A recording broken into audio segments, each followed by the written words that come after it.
বন্ধুরা কেমন আছো সবাই? আবার একটি নতুন ব্লগে তোমাদের সবাইকে স্বাগত জানাই। আজকে উল্টো রথ, তাই আমি এমন এক জায়গায় চলে এসেছি যেখানে প্রতি বছরই টানা হয় প্রায় 250 বছরেরও বেশি পুরনো রথ। তাই সেই ঐতিহ্যবাহী রথের সাক্ষী হতে আজকে আমি উপস্থিত হয়েছি মহিষাদল।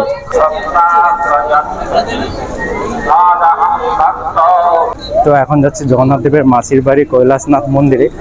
রথ ওখানে রয়েছে। আজকে যেহেতু উল্টো রথ, জগন্নাথ দেব তার মাসির বাড়ি থেকে ফিরে যাবে মেন মন্দিরে।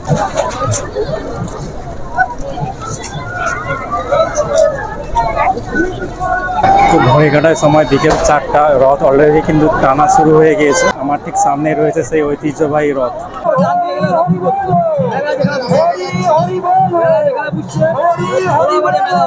আর এই রথের উচ্চতা 75 ফুট, আর উপরে চূড়া রয়েছে 13টি, আর 36টি কাঠের তৈরি চাকা রয়েছে।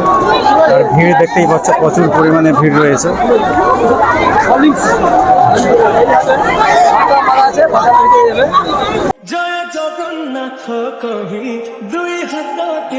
তো এরপর চলে গিয়েছিলাম মহিষাদল রাজবাড়িতে। আর রাজবাড়ির ভেতরে অনেক কিছুই দেখার রয়েছে, আর ভেতরে ক্যামেরা অ্যালাউ নেই, সেই জন্য তোমাদেরকে দেখাতে পারবো না। তো এরপর বেশ কয়েকটা নিজের পিক তুলে চলে এসেছি হালকা করে কিছু খেতে, আর নিয়ে নিয়েছি কচুরি আর তার সাথে পনির। তো ফ্রেন্ডস, আজকের ভিডিওটা এতটাই, দেখা হচ্ছে পরের ভিডিওতে।